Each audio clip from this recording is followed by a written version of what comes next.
You're watching Weekend at Gabe's and I'm Weekend Gabe. This latest episode was brought to you by the good folks over at the Ghetto Flower.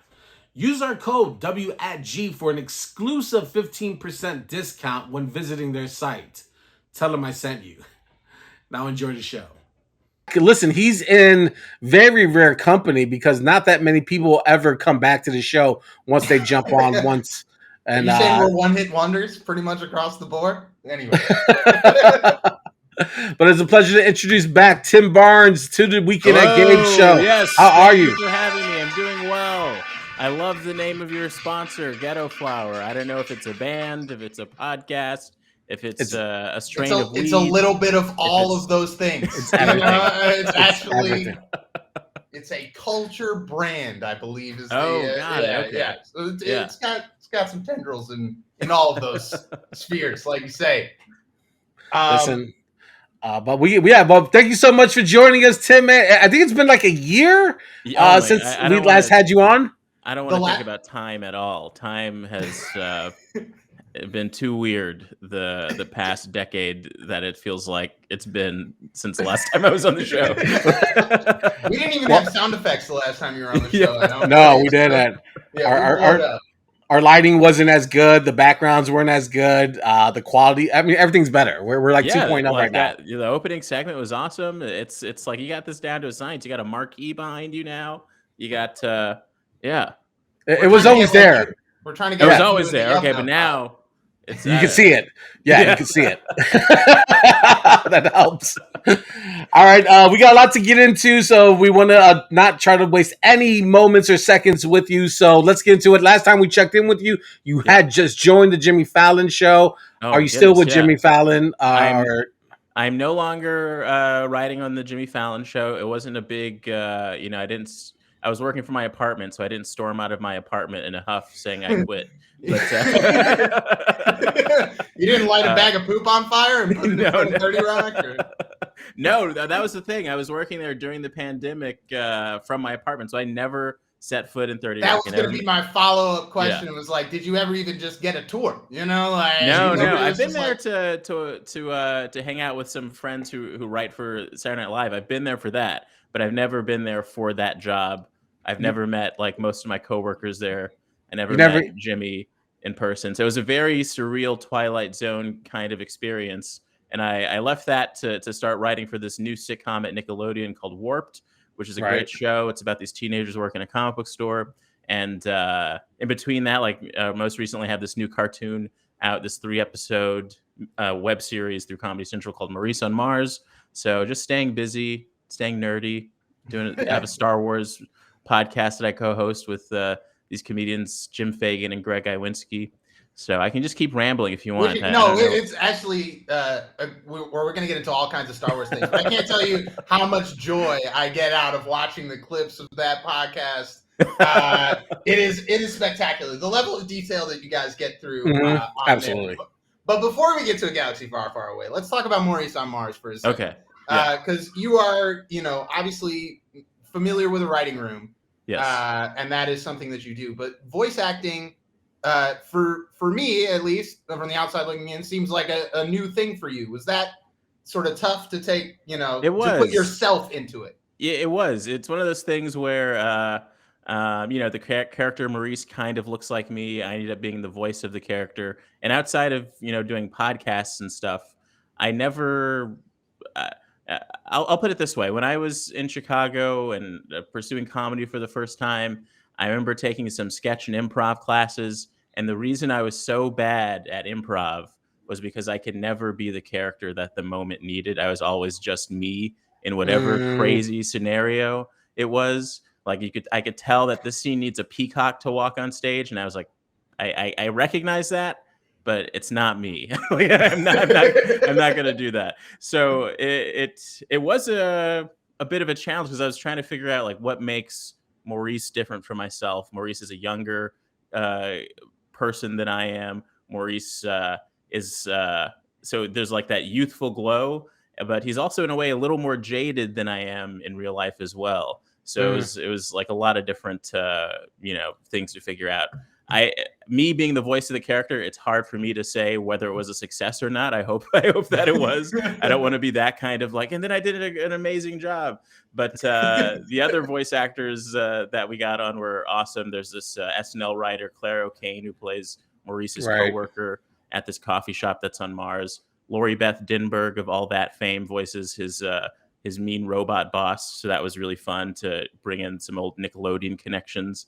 Dwayne Kennedy, Chicago comedy legend Dwayne Kennedy voices this regular in the coffee shop named Joe, who's always reading a different book. So it was fun trying to get all these different voices together to make this feel like an interesting space with interesting characters and an interesting world. So yeah. Really quick question before we transition into Star Wars for a moment. But how did you come up with the idea for Basket Cube? That was one that was actually one. And what I love about animation is that there's so many levels of like discovery and creation. And so that was one where I think the original version of that script, it was just about the first basketball teams on Mars. And then when I was talking to some of the execs or whatever the technical name is at Comedy Central about the script, they're like, is there something we can do that to make it like to exaggerate it even more? And so cube was the first thing that came out. So it's a sphere and you get a cube. What the hell is this game? How does it work? Like, I would love to, if there is ever the potential future episodes, like actually visualize like what this game is. How do you actually bounce a cube? Are you supposed to spin it like a dreidel? I don't know. But it was I love the absurdity of it. As a guy who knows nothing about sports, it's always shocking to people that I know absolutely nothing about sports. It was good to just come up with an absurd thing that I don't even know the rules of. So I think the best part of that clip was when the guy in the scene, he's like, "Did you get any white hose while you were on Earth?" Yeah. It's like I thought this was a sad story. That was actually another like some of the best lines in the 3 episodes of Maurice on Mars are like ad libs from Dwayne Kennedy. So I would like that. That's another thing too. Like there are just these amazing like moments where you can be like, what would you say for this? And then if it's like really funny, it ends up in the final edit. So yeah.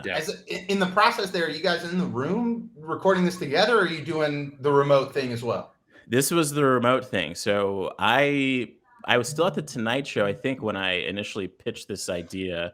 And so this was still like the height of the pandemic, like quarantine world. So what we did was we sent, the best mics that we could to all of the voice actors, and we had individualized sessions with them in like a Google chat. And so like trying to get the best audio. So some people were like in their closets. Some people had to put a blanket over their head. Like I had a lot of respect for the people who were like, let's not keep the camera on for this. But sometimes it was you're seeing people in this like the most uncomfortable situation you could imagine. They're sweating, but they want you to be able to see them on camera while they're doing their voice acting. Right. But so it's very. I love that, because that was also another thing where, because it's not everyone in one Zoom together, not everyone in one space, there's a sort of repetition of like, what if you say it this way? What if you focus on this word when you say this line? What if you say this with this sort of intention and this sort of inflection? And so when you get all of the audio from all the cast members, you're kind of getting to like Missy Elliott remix mode. There's so many things that you can that you can combine to make a scene work. You can turn something that like at one point was a monologue and break it up with dialogue from another character, so it seems like more of a conversation. There's like so many, for someone like myself who like does a lot of video editing and stuff like that, who likes being able to tinker with things until it fits a very sort of like George Lucas kind of creativity. Sure. It's like I just love that until the very last minute. There's still little things that you can do. As long as it's reasonable and it's not a headache to the animators, to get it to the final step. Word. And moving on, now that we've touched on George Lucas and creativity, obviously we're off the back of Kenobi, a show that really tied the gap from my childhood to my parents' late adolescence together. That is crazy. I never thought about it that way. But that, like, it starts off with the preview, like a previously on that's just clips from the movies, from the prequel movies. That was so surreal the way it started off like that. Like, I've never seen movies recapped like a TV show, and it made the prequels feel like cohesive. It was like, you know, back when there was like previously on Lost, but it was like previously on Star Wars.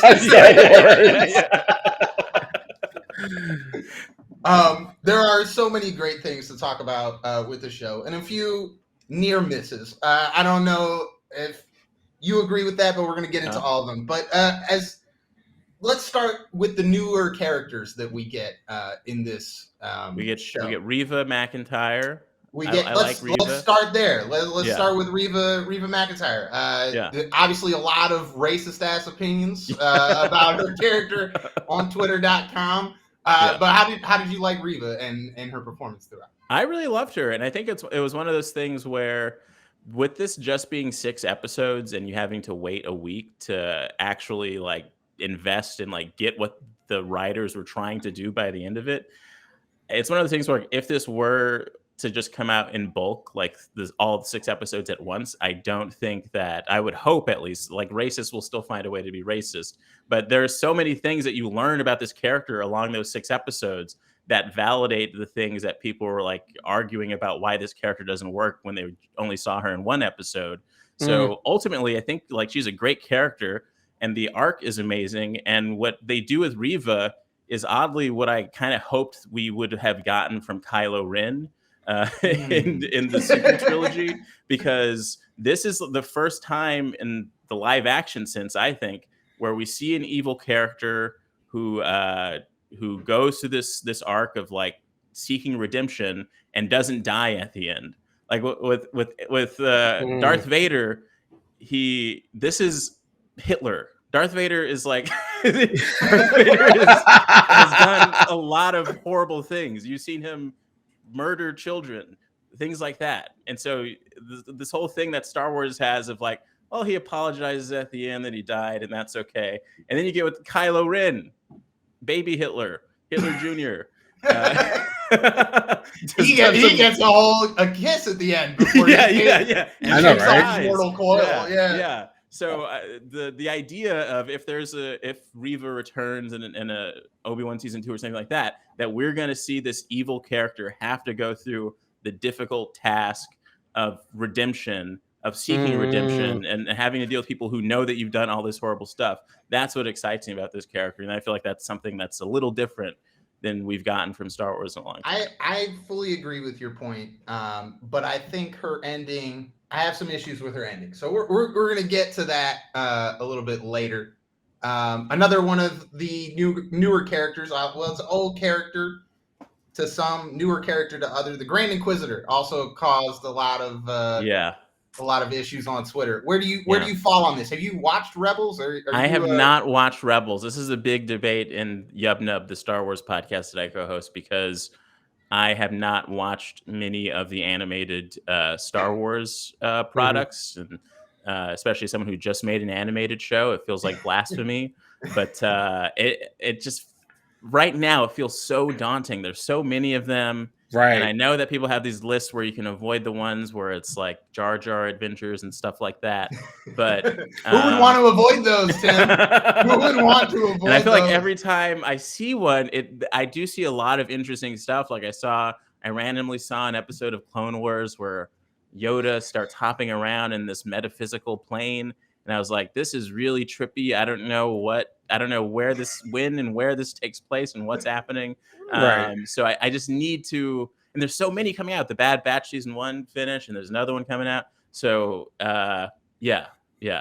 So, but all that to say, it was not a big deal for me when the Grand Inquisitor didn't necessarily have Conehead physique. So Conehead physique is what the people wanted, apparently. Yeah. He did a good job. He was perfectly creepy, weird. Yeah.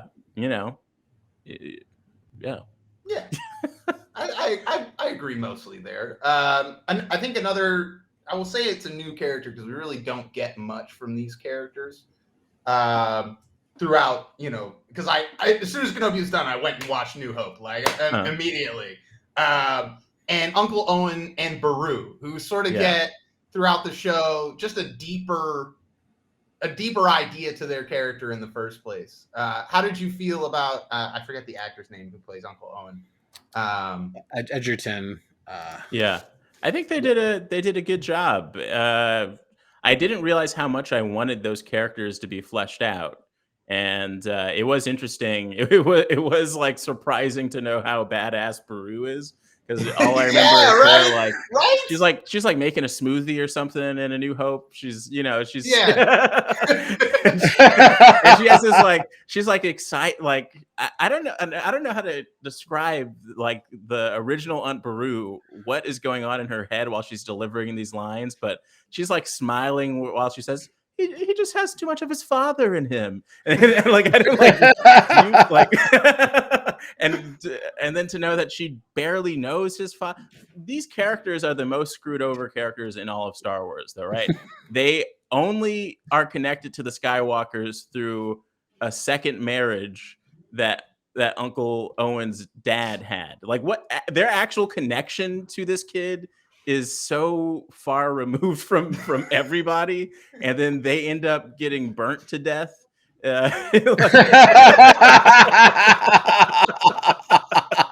It's really quite a gory scene too. When you go back and watch New Hope, you're like, wow, I don't remember this being quite so visceral, but here we are. That was the point you guys brought up on the last episode of your podcast, where like Princess Leia, like she just really went through shit like her entire life until she died.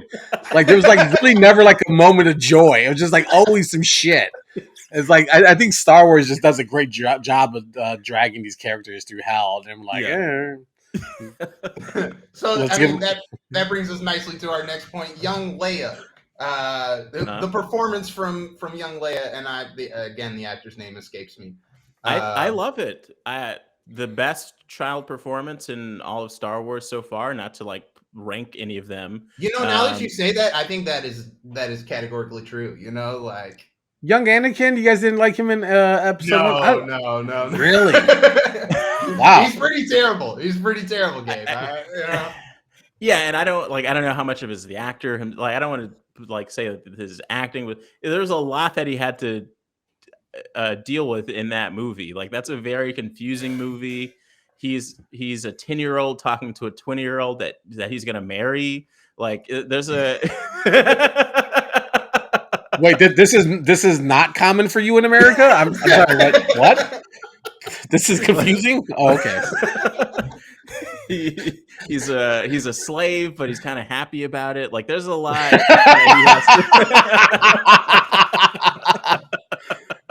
There's a lot that they put on Jake Lloyd's plate in that huge role. Fact. Yeah, huge fact. But I thought she was great, and a lot of people talk about like, there's this chase scene that looks kind of cheesy in the first movie and stuff like that. But I think that this movie, taking like literally starting with the previously on that shows prequel stuff, and knowing that this is like a direct tie to the original trilogy, like you were saying, whenever it gets into like a really campy space or in a space that feels a little too prequel-y, I feel like, oh, well, this is actually the most all-encompassing Star Wars product that's come out probably ever. So when the chase scene was a little cheesy, I was like, oh, this is like, Caravan of Courage, the old Ewok movies that came out on like direct to VHS or whatever. It feels like everything is just kind of blended into one. And I feel like what Star Wars is doing, just like blending everything, where it's like,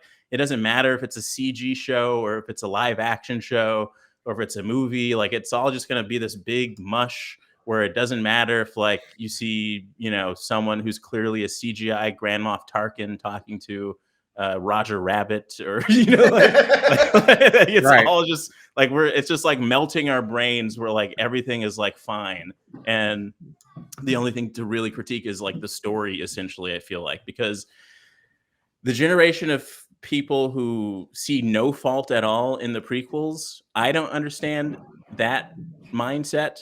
But if you have people like that in this group of Star Wars fans, like the level of critique gets gets very strange. Like if you refuse to see the fault in something that is clearly a little faulty, I don't understand where the levels are when we're debating about Star Wars stuff sometimes. And we can both agree that there's absolutely zero faults with the character of Jar Jar Binks, who is absolutely fantastically written and perfectly executed.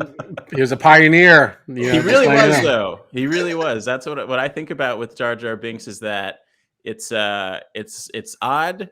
It certainly has rides that thread of weird racial stuff. But Ahmed Best is a pioneer of that technology and deserves his credit for that, because it's one of those things where, like, just because Gollum is a better character and a better use of that technology, it doesn't take away from the fact that Ahmed Best, like, I wish Ahmed Best was doing more motion capture work in major motion pictures, because he was one of the first people to figure out how to deal with it. So I think about that on that personal level, and it's just like a horror story. Like, that should be what happened to Ahmed Best. Feels like a Jordan Peele movie to me, because this is just a guy. And you were talking about how Tupac auditioned to play Mace Windu, right? Yeah, that's true, right? Can you back me up on that? I think I heard that, but famously Michael Jackson wanted to play Jar Jar Binks and was putting a lot of pressure on George to hire him to play Jar Jar Binks. But when I think about this situation, and it probably, like, this is just an objective view of the situation. You are a black man being cast in a role where you're going to Skywalker Ranch. From what I've seen in the behind the scenes documentaries at the time, you're probably the only black person on the set, and you are being tasked with, and so, and next to Liam Neeson of all things, that's a dangerous spot to be in. And I feel like it's a test of there's never really an upside to being the only black person in the room, because if you don't have to look at an old black guy on the set, an old black guy holding the boom mic while you who might shake his head a little bit, like, what, then you're just gonna like, if Sidney Poitier could see this shit. Yeah. Oh my God. You always just need that counterweight to bring you back to earth, because if you're in sci-fi land, everything's blue screens around you, you're not really thinking about what you're doing. Like, yeah, this is just, and Jar Jar is one of those characters where, like, kids who one could say have no bias, like black kids, white kids, kids of all races, do seem to genuinely like Jar Jar Binks, but that's because they haven't gone through their critical race theory courses yet. They haven't been given. So Jar Jar is, like, I don't know. He's an interesting character because there are actually so many layers to everything about him. Like, I don't know. No, I actually that's a really good take. That's a really good take. All right. I want to talk a little bit about Hayden Christensen's performance, but I imagine that we'll get to it throughout. I'm going to take this in 2-episode chunks, just to give everybody a refresher of what happens. Episode 1, we open on sad Obi-Wan. We get the fact he encounters a Jedi, which is where we get introduced to Reva and the Grand Inquisitor. Very tense moment with him and Owen in the middle of the town. And then Leia gets kidnapped by Flea. In episode 2, we get Kamal Nanjiani being the fake Jedi, which is absolutely hysterical. And then Reva finally, at the end of the episode, after chasing Obi-Wan absolutely everywhere, drops this bomb that Anakin is still alive. Yeah. Give me your take on these first 2 episodes. I liked your point earlier about them deciding to release it week by week as opposed to all 6 episodes at once. Kind of left that suspense. He gave you that. But what was your take? Because I was watching episode 1, I was like damn near in tears because you didn't really feel how hard it must have been for Obi-Wan to spend 40 years in the desert, and you get all of it in Ep 1, and it's like, you won't even let me talk to the kid? Like, what the fuck is wrong with you, man? Like, I thought it was very smart because they did release the first 2 episodes at once, and then after that, it was week to week. So it was good getting like knowing after the first two, like second episode isn't on Tatooine. My assumption for a long time was that this whole show is just going to be Obi-Wan on Tatooine looking at Luke through binoculars from far away, which is a little creepy. But we it just definitely seemed get like that creepy nature. That scene does happen, and it is very creepy. It felt like very much divorced dad vibes. It felt very much like I really felt like recently divorced dads really sympathized for Obi-Wan. He's got a crappy new apartment close by. Can't see the kids. Got to ask ahead of time. The only job he has right now is cutting up a giant whale. Man, hard times. He also just, they make kind of a big deal in that scene about him stealing pieces of the whale. He never gets his comeuppance. He also goes on like a 2-week hiatus from work. And nobody bats a fucking eye.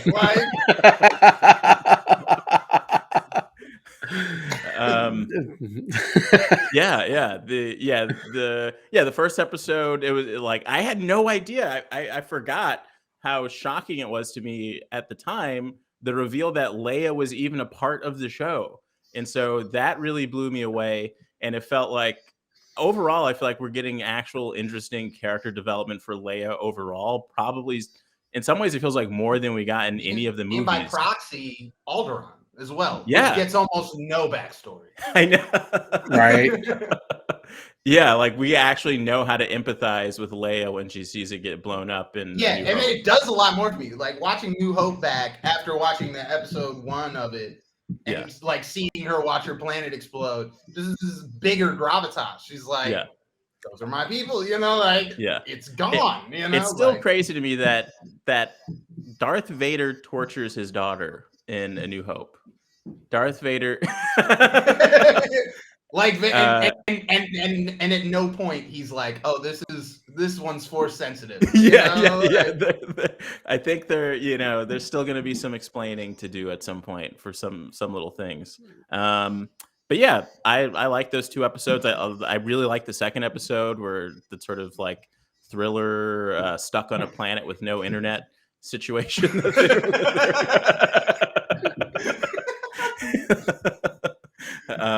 And then at the end of that one, he finally uses the Force a little bit, and so that was cool. And it felt like it tied into this idea of cutting yourself off from the Force that The Last Jedi introduced with Luke Skywalker. So this show covered a lot of ground and like is like being the glue for a lot of things in a way that feels mostly effortless. Like it doesn't feel like things are kind of just being jammed into the show.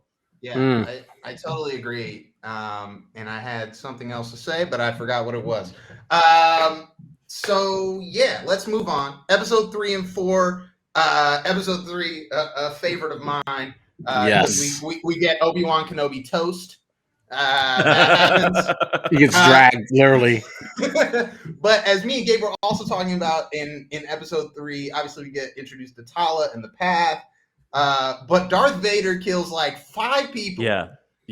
Just to see what his breaking point is. It's just like, I know Obi-Wan is here. Let me snap a few necks and just see what happens. Yeah. It feels like the most violent we've ever seen him because he's not killing, rebels necessarily. He's killing innocent people walking down a street. That was I feel like that brings up some moral questions about Obi-Wan. If that is sort of my one critique, the sort of why hasn't he killed him every time he has the chance to?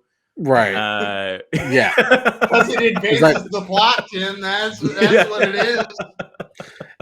It had Halloween vibes to it when they had him like in the last Halloween. They had him beaten down. Like someone stab him in the fucking neck already. Let's end this. And they're like, no. No, let's keep hitting them with bats. And then, I guess it's like at this point, it's just a Star Wars trope that like you don't double check to see if the person you just stabbed actually died. You just kind of do whatever and walk away, or let like he makes him go through all the fire, and then he clearly sees someone through the fire taking him away, but he doesn't do anything to stop them. So there's a lot of questions like that. My one odd critique, and this, I don't know if it's, I'm not saying I don't like it, but this is the first time I think, especially with, because it was so dark, that lightsaber fight with him Right. and Darth Vader, and they now have this technology where like there's actual light coming out of these lightsabers that they're using on set. So if you look at it glowing on the ground, it kind of just looks like flashlights. It looks and it oddly, like in the original trilogy, you never actually saw the glow of the light on anything physical in that space because they used to draw it on the film afterwards. But on the ground, I don't know. I don't think I like seeing the light reflected on the ground like these giant, red and blue circles. It makes it feel like you're at a comic convention and the people have fake lightsabers and they're doing a cool fight. They're doing like it. Yeah. yeah.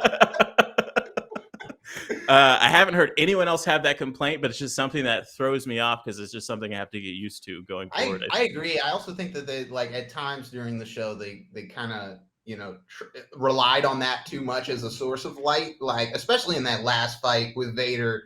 It's super dark, and I watched it probably at like a goddamn like the brightest period of the day to like have my TV on.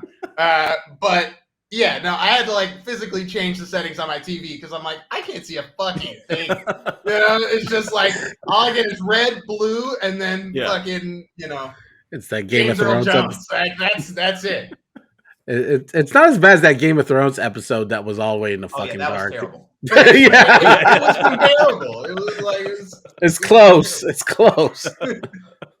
I love that the robot though, the robot, the tiny Leia's robot, right? No, the big one, the one I was talking about. Yeah. There's something just so cool about that character to me. I think overall the use of droids throughout, and they never really get into it, but there are characters in Star Wars who like have this great affinity and great respect for droids. Obi-Wan is a little bit like that.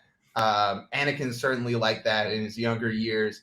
And then there are these other characters who are just like, oh, fuck these droids. This is the best droid. I feel like there might be like they're doing some very interesting things with droids. Like this is a droid who isn't allowed to. There's something he's like not allowed to have a personality or something. But he's pretending to be a dumb droid, even though he's like fighting for the rebels. And it feels like there's something happening there. Then you got characters like Lobot, who's like got those Beats by Dre things on the side of his head. But to me, like Star Wars has always been about this question of like, what does it mean to be more machine than man? And it was always playing with that. Like when Luke gets his robot arm, it feels like there's something psychologically interesting about that. So I almost feel like, or maybe I just want Star Wars to do something that's a little bit more in the vein of something like Battlestar Galactica, where you really have this like this driving question of like, what does it mean to be a robot or human? I like that. Yeah. Another thing that we get really briefly in episode 4, which is these Jedi corpses preserved in the vats, which I have a lot of questions about, honestly, because it's like, all I could think about watching that scene were the Palpatine clones in episode 9 or or whatever it was, and I'm like, why? If you kill a youngling, why then put him suspended in animation in the thing? It didn't look like his body was deteriorated. It seemed like you could press a button and the youngling would come back. And that was like strange to me. Like, why build that architecturally? It feels like I think there is something where he's trying to drain the midi-chlorians from Jedi to make him live forever or something like that. And that I feel like this might be somehow connected to all the stuff about why the Empire wants what are they called? The First Order wants they want Baby Yoda because they want something about bringing, I don't know, all the stuff about Palpatine by the time you get to Revenge or Rise of Skywalker is a little confusing to me still, but it feels like maybe this is tying that, or maybe there's just an eccentric billionaire in Star Wars who wants to make a park where he brings Star West World. It's around the corner. The link up you never wanted, but it's definitely coming. Okay, let's move on. The last two episodes. Episode 5 opens with the lightsaber flashback. It starts with them under siege. The lightsaber flashback was cute, I thought. Yeah, it was Yeah, cute, a little jarring. Hayden looks clearly a little older than he did at the time that I think that was supposed to take place. But they used those effects like pretty well overall, and it was cool seeing how by the end of it, it had a point. These weren't random flashbacks to the sparring match. It The tied Clone into Wars, everything. Yeah, it felt like a very neat sort of like short film almost, that episode, and it had a sort of a Battle of Helm's Deep thing going on where everyone's blocked in there. Big. Yeah. Battle of Helm's Deep is a great analogy because it definitely felt a bit like that. It definitely felt like seeing Twin Towers in the movie theater for the first time. I remember. Yeah. At the end of this episode, we get a lot of, I believe Tala dies in that episode, along with the robot. Along with the robot. Yep. And at the end, Reva gets her shot. She finally gets to fight Vader in one of the most awesome lightsaber duels I think has ever been done on Star Wars. I really enjoyed that one. Yeah. More than I think I even enjoyed the final Kenobi Skywalker battle at the end.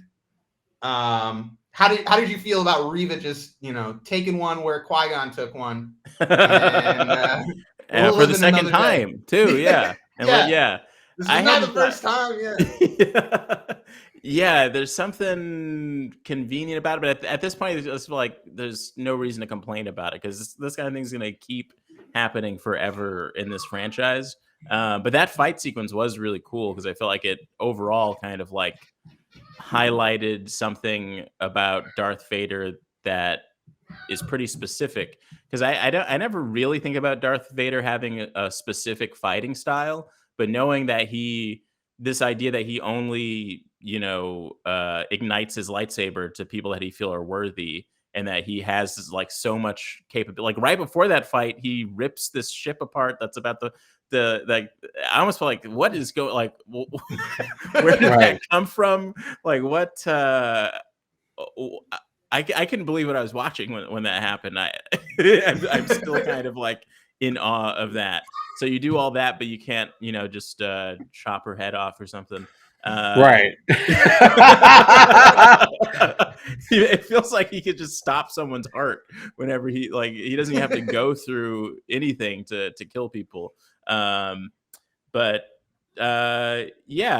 thought that up until the end of that episode when all that stuff started to happen, I was really enjoying it, and I love the flashbacks. But overall for that episode, it's more, that feels like it was a Reva episode. It was like the episode that's tying up all the loose ends for her character. I think that is the episode where her character paid off for me. Yeah. I was like, I didn't get it. They were doing the flashbacks to the young Padawans. I still wasn't getting it. But actually, no, go ahead. I don't know, and then Leia is like up in the ceiling for way too long. It feels like trying to figure out these wires to open up the gate. And she somehow trusted with that task as well. Yeah. Like, send the child to fix this problem of our. She's an electrician. Yes. Okay, so let's move on to episode 6. Reva's somehow still alive. Yeah. And has now found her way to Tatooine, where we get this awesome scene that we talked about earlier with Uncle Owen and Beru just like preparing for this. Yeah. And they are so badass. It is so very cool. And while all this is happening, Kenobi is whooping ass. And that was one of the best things about the series. Obviously, everybody knew that that's where it was headed. Yeah. But at the end, Obi-Wan getting that closure of, you didn't do this to me, I did. I thought was really powerful. Yeah.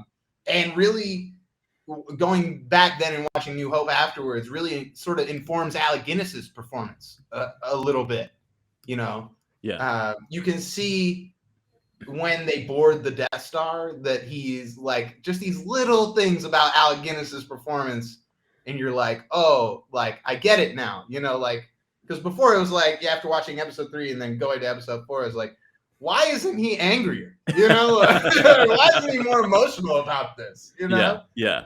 And so I thought it was really cool to see them, you know, get that closure. In the end there. And it is cool to know for sure. I mean, I guess like we kind of know after, like by the time we know ultimately, but when the first Star Wars movie came out, Alec Guinness had no idea that Princess Leia was Luke's brother and all that stuff.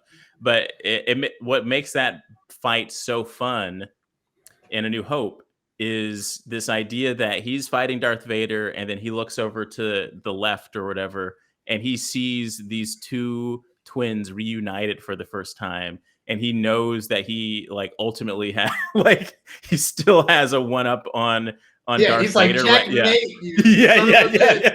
You know, like, yeah. And he's like, and that's what's funny, like too, and harkening back to the flashback episode, which was really powerful. And me and Gabe were talking about this in my kitchen yesterday. But it's like your need for victory blinds you is like what he says, and that's like even in that moment, that look, and then coming back, and he's like, I have an ace up my sleeve. Now watch this motherfucker. I'm about to force ghost disappear. Yeah, and it's like, and Vader's reaction thereafter is like even funnier too, because you get that Hayden Christensen like layer added to it. He's like, what the fuck? He's like stomping on the rope. Like, where the fuck did he go? You know, like. Another thing about that though, like now that we know that Leia has had so many adventures with Obi-Wan, we only really see Luke react that way to his death, whereas Leia is just kind of chill. She's comforting Luke about it. He was old. His time was coming, man. You know. Say la, you know. Yeah. Like she's just putting a blanket over him. Like he's really like. And then right at the end, and this was actually what I was going to talk about earlier. In episode 1 and 2, we get these sad scenes of Ben Kenobi calling out to Qui-Gon with no response. And at the end here, we get our Qui-Gon cameo. Yeah. I don't know what they had to pay Liam Neeson to reprise that role. He said he would never do it again. Yeah. But here we are. How did you feel about that one at the end? And more so, how did you feel about the call not being answered throughout the series? Yeah, I loved the idea of the call not being answered throughout. I hope that if there, it seems like there's going to be another season that like they kind of answer why. But that really gave me like Star Wars right now is like doing these little like sprinkles of things that give me so much prequel joy. Like in the 2 Mandalorian episodes of the Book of Boba Fett, where he gets like Boba Fett's new, the Mandalorian's new spaceship is a Naboo space fighter. Yeah. And then they go through that whole thing where he goes through all the pod racing tunnels and thing, and I was like, so like, oh my goodness, like it makes me think of like drinking those Star Wars Phantom Menace Mountain Dews and Pepsis. And so, when Qui-Gon appears, like I almost wish that he lifted up one of his own Pepsis from the Phantom Menace and just like that's how it felt. It just felt like that just knocked a whole memory loose. The Star Wars Pepsis. Yeah. Oh God, man. But we were watching episode 3 over the weekend, and you know, at the end of there, Yoda sends him to Tatooine. He's like, "There awaits your old master." Yeah. How fucking long was Obi-Wan like sitting on Tatooine? Yeah. And like Yoda's like, I thought I was just going into the training, but now I'm cutting up whale. Was like, Yoda, you son of a bitch, you lied to me. They gotta remember, Yoda thinks about time differently. He's like 800 years old, so that's like, it's like you got me with the line, cutting up whale. Yeah. It's bullshit, I'm sure. Is it like a grievance phone line to call for excommunicated Jedi? You know, this bullshit. Yeah, that was my major problem with episode 6, which is something that you said that you enjoyed. Actually, was Reva's weird comeuppance. She holds all the cards. Yeah. In then taking Luke and disappearing into the desert briefly. Yeah. But decides for ultimately an unexplicable reason to turn around and come back and deliver the child. Yeah. At which point, I mean, obviously it's not the Jedi way to kill her at that point, but I was expecting sort of a samurai death almost, you know, something at the end there. And it leaves this loose end that you might be right. They might answer in season 2, but it leaves this loose end of an alive Reva for then 6 movies after that. It's like, what has she been doing? Yeah, what has she been? Yeah, like I imagine, like I think what's exciting is that, like, with her still being alive, like there's so many things that you could imagine that she did. Like, does she start helping Jedi or something? She could just have an arc in some comic book or something that explains what happens. It almost feels like, but and I think it's also interesting because, like, if there is any fault that Obi-Wan has, is that he does not kill people when he has the chance, and that he believes in forgiveness even after he's just, you know, tossed someone in lava. He still, like, has that little bit of of niceness in him, where it's like, walk away, yeah, you know? yeah. Out of sight, out of mind. Hear no evil. Yeah.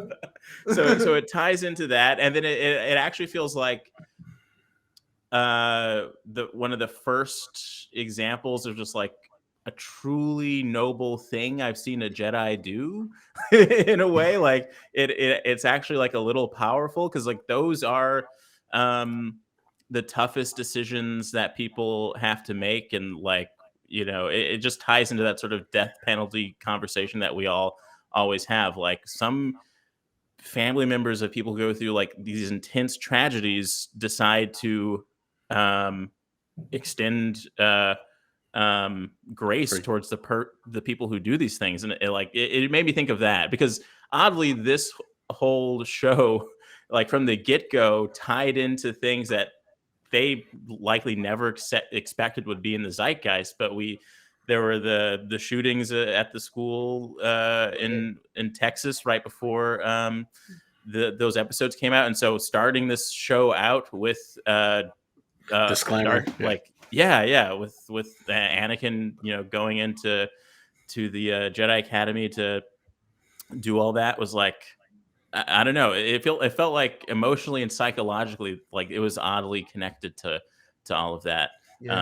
So I don't know, it's something for a character that feels new and different, but also at the same time being a little bit of the same, of like, we always forgive the villains in Star Wars. Maybe the only one that we never do is Darth Maul, it seems. But Darth Maul doesn't have a redemption arc. Darth Sidious can never have a redemption arc. That was his daughter in the 9th movie. Like, what are you talking about? Jeez. All right, we are massively over time, but we've hinted on it. We've touched on it around our conversation. All these new things that are happening with Star Wars. You talked about The Mandalorian, directed by Jon Favreau. I believe he also did Book of Boba Fett, which has an incredible opening scene, which is pretty much an episode from Parks and Recreation's town hall meeting. Yeah. But there have been rumblings, certainly that I've heard on my side, that 7, 8, and 9 are to be struck from the canon at some point, and that Favreau will be led to make his own sequel trilogy surrounding Baby Yoda, surrounding The Mandalorian, those sorts of things. Is that something that you would like to see? Do you have that level of hatred for 7, 8, and 9, or are you're just accepting?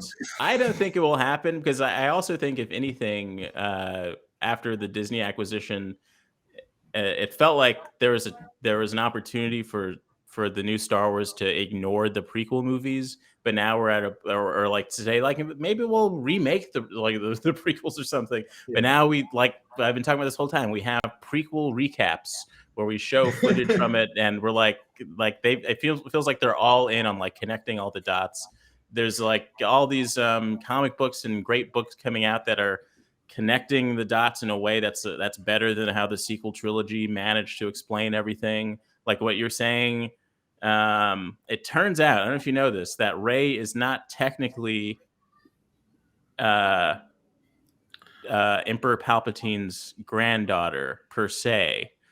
Apparently, it's been explained in the canon expanded universe that Emperor Palpatine had a clone son who is the father of Rey. So I don't know that necessarily makes things better for me, but I